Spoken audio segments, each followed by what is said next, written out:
sendiri. Artinya ini bicara tentang alamat pengiriman dan yang dituju, ya, yang dituju ya oleh Yohanes dengan uh, Injil Yohanes itu sendiri. Yang pertama, Yohanes menulis Injil Yohanes kepada orang-orang Kristen secara umum. Jadi, kalau artinya di sini, saudara, orang-orang yang ditargetkan oleh Yohanes itu adalah orang-orang yang sudah Kristen sebenarnya.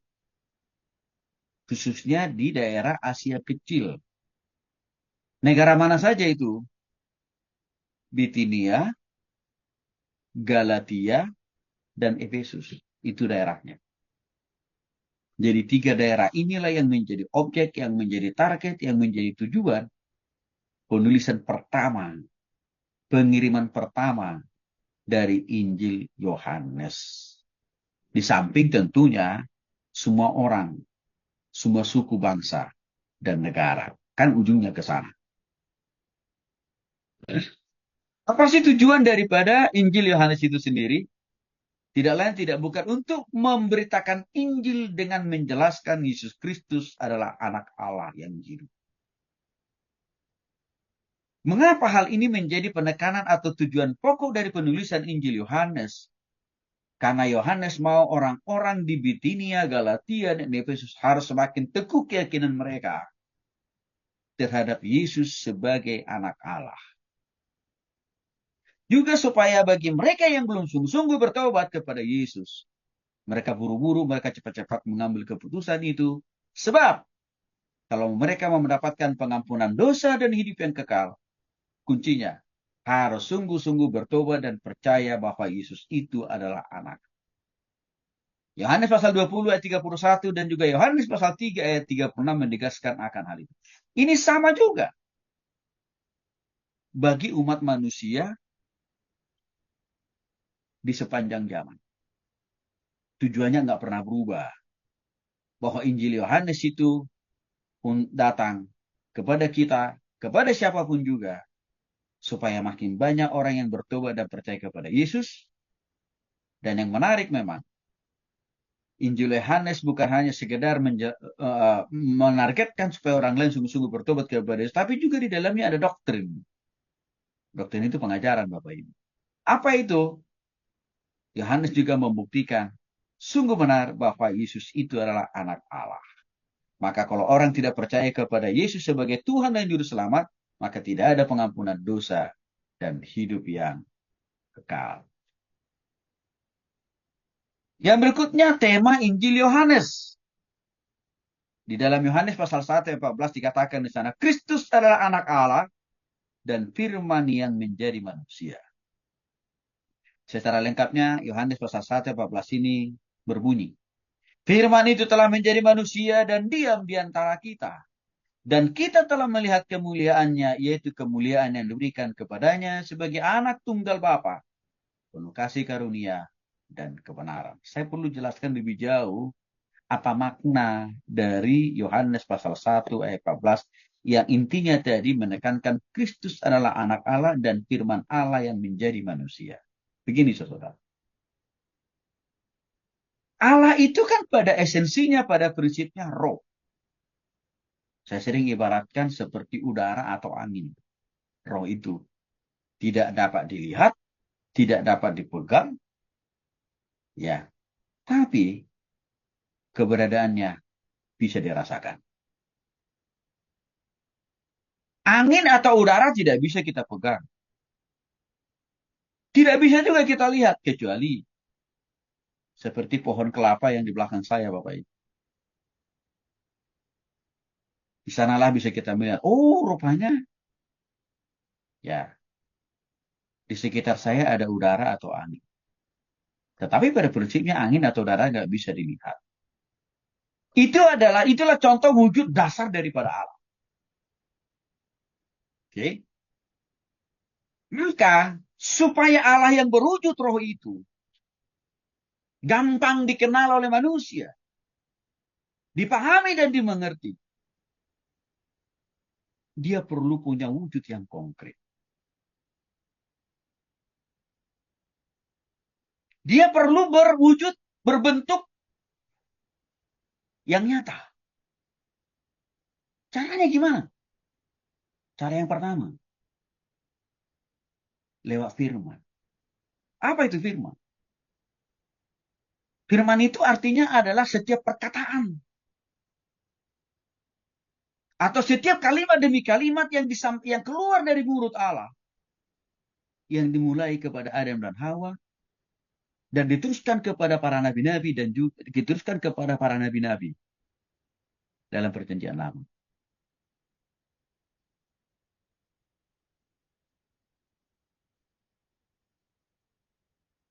Itu salah satu cara yang pertama nih. Untuk mewujud menyatakan. Bahwa Allah yang berwujud roh itu sungguh ada. Ya, diterjemahkan oleh Allah sendiri lewat setiap kata yang keluar dari bibir mulutnya dan sudah barang tentu memakai kalimat. Itulah yang Tuhan sampaikan kepada para nabi-nabi perjanjian lama. Namun Tuhan melihat tidak hanya cukup sampai di situ saja. Dia memperkenalkan dirinya kepada manusia. Artinya Tuhan masih melihat. Masih ada kendala, masih ada persoalan. Di dalam diri manusia itu untuk memahami dan mengenal Allah itu. Kalau hanya sebatas perkataan, kalau hanya sebatas firman, kalau hanya sebatas kalimat.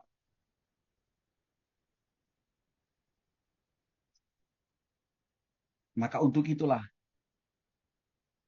Allah mewujud nyatakan lagi dirinya untuk yang kesekian kalinya. Dalam bentuk atau wujud yang lebih konkret. Yaitu wujud manusia.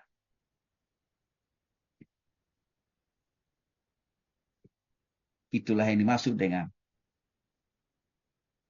Kristus anak Allah dan firman Allah yang menjadi manusia. Jadi artinya Yesus itu adalah wujud nyata, wujud konkret daripada Allah yang berwujud roh. Yesus itu adalah wujud nyata dari firman. Yang disampaikan kepada para nabi perjanjian lama. Cuma satu hari ya. Dikonkretkan Allah itu. Dengan dia menjadi manusia. Sehingga waktu Yesus itu, waktu Allah itu menjadi manusia, makin jelaslah sudah. Raut wajahnya, gesturnya, karyanya, pekerjaannya, dan bahkan juga kasih dan kuasanya. Maka untuk itulah, diawali dengan waktu Yesus lahir dari rahim Maria. Dari dia bertumbuh semakin besar, dan memulai pelayanannya selama kurang lebih 33 tahun di dunia ini. Semua itu memberikan gambaran yang luas, yang nyata, yang konkret, tentang keberadaan Allah itu sendiri. Maka dengan demikian, semakin sempurnalah sudah pengenalan, pemahaman manusia dalam mempercayai Allah. Sehingga berujung pada keputusan untuk sungguh-sungguh bertobat kepada Allah. Saudara dikasih oleh Tuhan Yesus Kristus hanya Allah kita yang bisa memakai cara yang amat sangat luar biasa seperti ini untuk memperkenalkan dirinya kepada manusia. Allah agama-agama lain tidak bisa.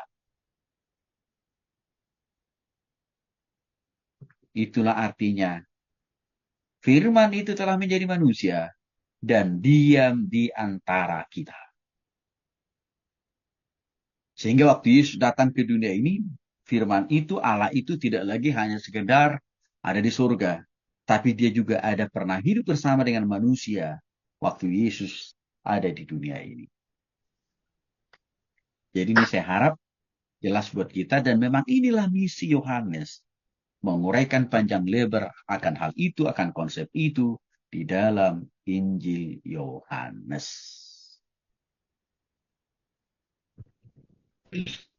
Kota-kota mana saja yang menjadi target penginjilan atau pengiriman dari surat-surat yang ditulis oleh Yohanes sendiri.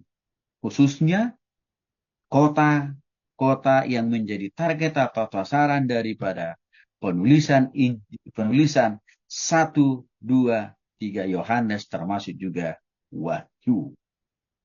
Bapak Ibu bisa lihat, ini adalah nama-nama kotanya. Tadi saya sudah singgung di awal. Ada kota Bitinia, Galatia, Pontus, Kapodakia, Pergia, Lidia, Karia, Pisidia, Likaonia, Kilikia, Pampilia, Likia. Nama-nama kota ini akan sering kita dengar, akan sering kita jumpai kalau kita membaca Injil Yohanes, termasuk juga surat 1, 2, 3 Yohanes ditambah dengan Wahyu. Ini adalah daerah-daerah Asia. Ya, bukan Asia Tenggara, Asia. Maka ini daerah-daerah Asia berarti ini di mana nih posisinya sekarang? Ya, Turki, Palestina, Arab. Ya. Jadi kekristenan pertama kali muncul di daerah-daerah Asia itu, saya sebut namanya tadi, ya, itulah hasil penginjilan daripada Yohanes.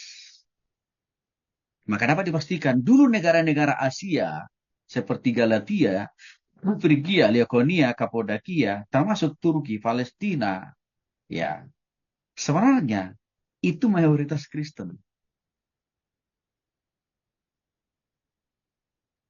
Mayoritas Kristen. Lalu pertanyaan kok kenapa di masa sekarang kita lihat kok berubah 180 derajat? Turki menjadi negara Islam. Walaupun di sisi lain mereka mengatakan kami nasionalis demokrat seperti Indonesia gitu ya. Tapi artinya Turki itu mayoritas Islam. Walaupun tidak sebanyak penduduk Indonesia Islamnya. Maka di Turki itu saudara banyak apa? Gereja-gereja diubah jadi masjid. Ya. Palestina itu banyak gereja-gereja. Tempat-tempat bersejarah kan banyak di Palestina. Kita singgung minggu yang lalu. Ya. Penulisan Injil Matius, Markus, Lukas, itu banyak terjadi dilakukan di Palestina, saudara. Tapi sekarang berubah. Ya. Tidak lagi di sana kelompok Kristen yang mayoritas, tapi sudah menjadi minoritas. Nah ini kan menjadi sebuah pertanyaan buat kita. Loh kok kenapa ya? Daerah-daerah yang dulu sangat mayoritas Kristen, bahkan benih Injil pertama kali disebar di sana, kok sekarang berubah? Apa yang terjadi? Mengapa? Kan itu pertanyaan kritis kita kan begitu. Maka saya singgung tadi banyak gereja-gereja di sana harus diubah. Bahkan dijual menjadi masjid. Persoalannya apa? Rupanya setelah para rasul Yohanes meninggal, misi pengkualitas, konsistensi penginjilan itu di sana tidak lagi konsisten dilakukan seperti waktu zamannya Yohanes. Maka pengaruh kekristenan semakin berkurang.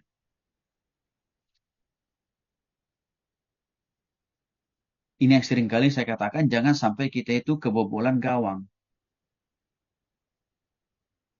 Kita sibuk berpikir untuk meretakan Injil ke kota lain, ke negara lain, tapi gawang kita bobol.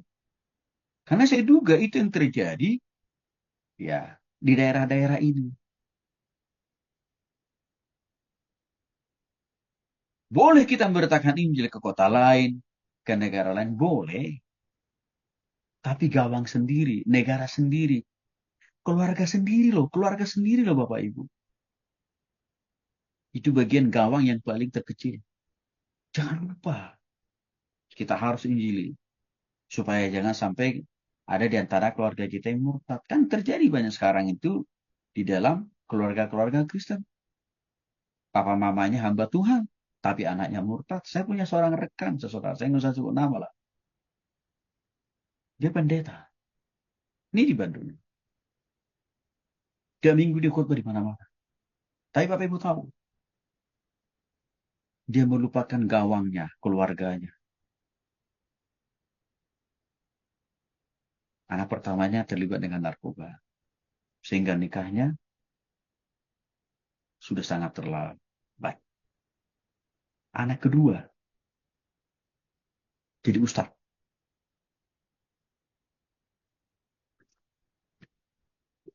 Jadi ustaz.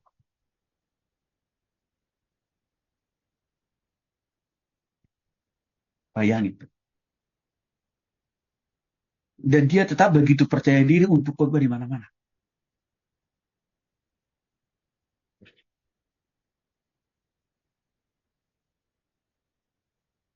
Jangan sampai itu terjadi.